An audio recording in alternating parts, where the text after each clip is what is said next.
Otherwise known as Agent 13, Sharon Carter is one of S.H.I.E.L.D's deadliest operatives. But what's the full story behind this legendary ally of Captain America?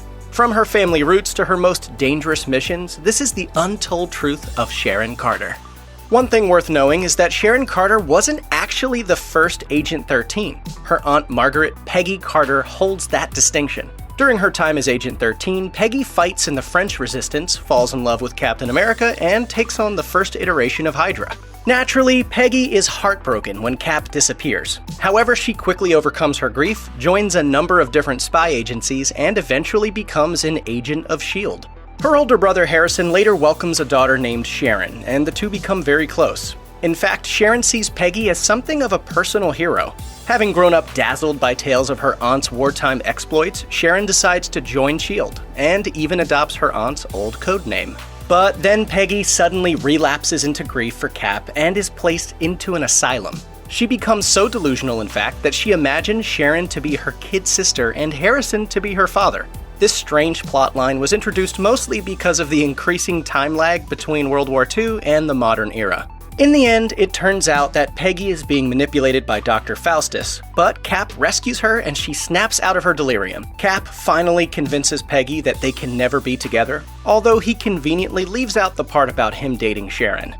When Captain America first meets Sharon Carter, she looks so much like Peggy that he actually thinks he's hallucinating. At the time, Sharon is on a mission for S.H.I.E.L.D., trying to prevent Batroc the Leaper from obtaining a chemical compound called Inferno 42.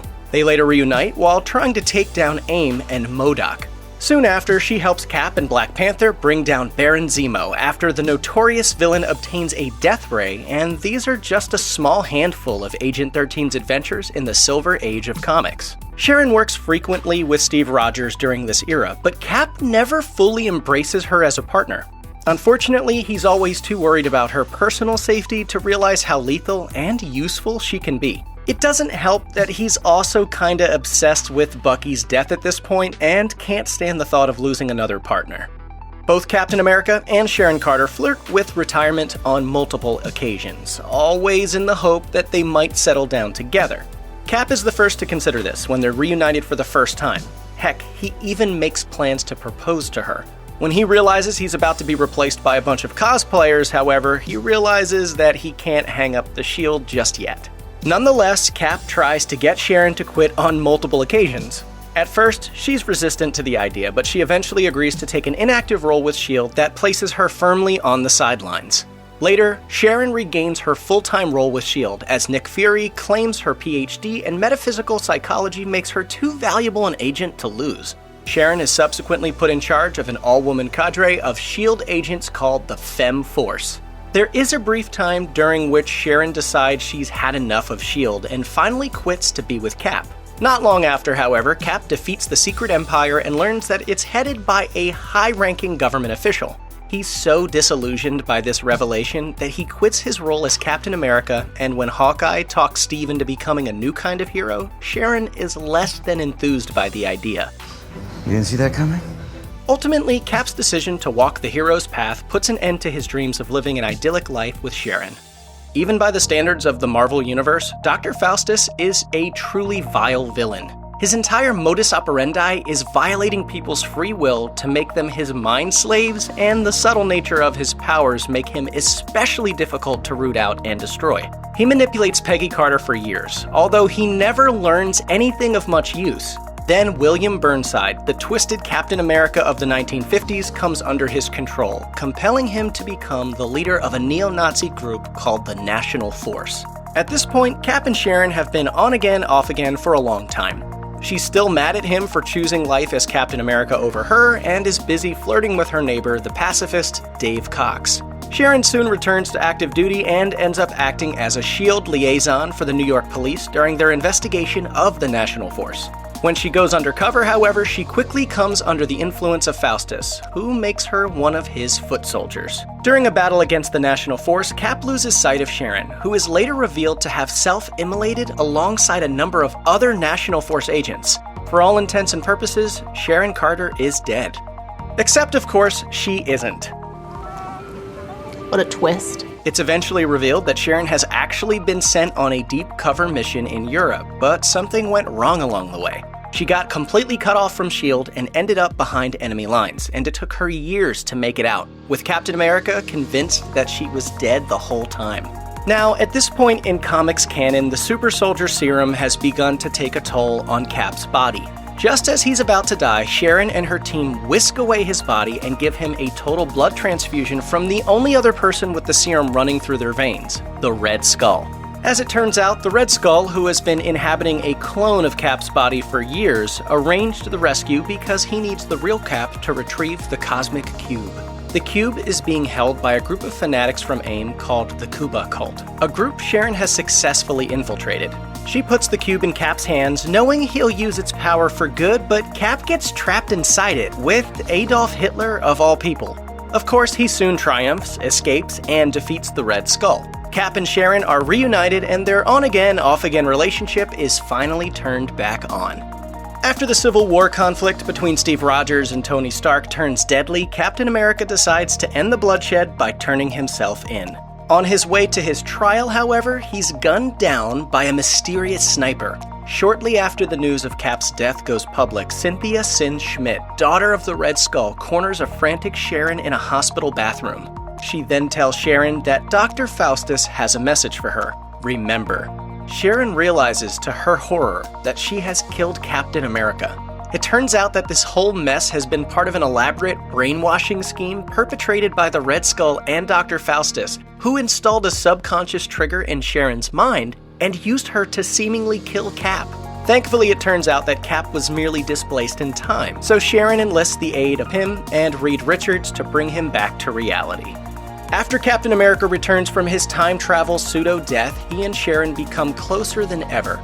Subsequently, she joins his secret Avengers Black Ops team, and alongside a number of other heroes, they chase the Serpent Crown to Mars, battle the Shadow Council, and uncover the Thule Society, a secret order of Nazis.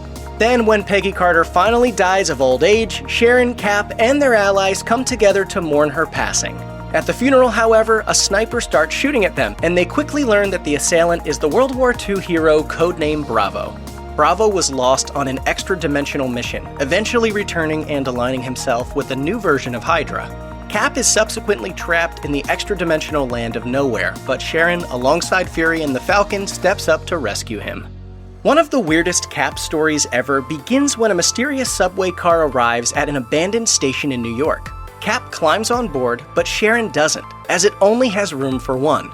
Thus, Cap is whisked away to the brutal Dimension Z, an alien reality that has been conquered by Cap's old enemy, Arnim Zola. Zola seeks to remove the super soldier serum from Cap in order to give it to his children. Cap spends the next dozen years trying to survive, even raising Zola's son, Ian, as his own. He creates an alliance with a local tribe of monsters opposed to Zola and eventually leads a rebellion against the villain. Sharon manages to track him down too, as only 30 minutes have passed on Earth. Though Zola's daughter Jet Black switches sides to join the heroes, Sharon is forced to sacrifice herself to save Cap and the Earth. Predictably, however, Sharon isn't actually dead. Having arrived in Dimension Z, Sharon takes over Cap's role and raises Ian as her own. When she is finally rescued from Dimension Z by the Falcon, she and Steve reunite. For a while, they find peace and happiness together as they coordinate the Avengers, but generally refrain from going on field missions. Sharon has acted as director of S.H.I.E.L.D. on a couple of different occasions. The first of these happens after she embarks on an expedition into the Savage Land with Captain America. As their mission comes to an end, a tender moment between the two lovebirds is crashed by Nick Fury, who later reveals that he's decided to appoint Sharon as his replacement. Years later, when Cap is replaced by the Cosmic Cube-generated Hydra Cap, it's revealed that the Red Skull was behind S.H.I.E.L.D.'s initiative to use a partial Cosmic Cube to create the supervillain town of Pleasant Hill. The Red Skull knew that the experiment was doomed to failure, however, and even allowed Baron Zemo to come in and wreck it for good measure. This was the former S.H.I.E.L.D. director Maria Hill's project, and as such, she takes the fall for it. Evil Cap then pushes to have Sharon take the role of director. Instead, Sharon recommends him for the job, with a proviso that gives him absolute power in case of emergency. It, doesn't end well. Hail Hydra. The Secret Empire event sees Sharon step down as S.H.I.E.L.D. director because she thinks Steve Rogers is the right man for the job.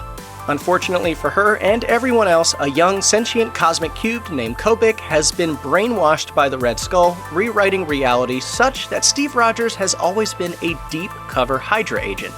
Steve secretly organizes an alien attack on New York, creating a state of emergency during which he is awarded total control of all armed forces. Evil Cap is still in love with Sharon, however, and gives her special treatment in his new regime. He tries wining and dining her, then takes her out to a Hydra youth science fair where they see kids work on surveillance equipment for hunting down Inhumans. When Evil Cap survives an assassination attempt by Black Widow and starts to doubt himself, he turns to Sharon for reassurance. Instead, she almost stabs him in the throat with a wooden stake. Feeling a little peeved by this turn of events, Cap puts Sharon in prison and has Dr. Faustus brainwash her. Unbeknownst to Faustus, however, Sharon has studied his voice and techniques and is now immune to them. She poisons him, knocks him out, and uses Cap's password to bring down his strike fleet, helping to bring an end to the Hydra's reign and ushering in the return of the real Captain America. Check out one of our newest videos right here. Plus, even more Looper videos about your favorite shows are coming soon. Subscribe to our YouTube channel and hit the bell so you don't miss a single one.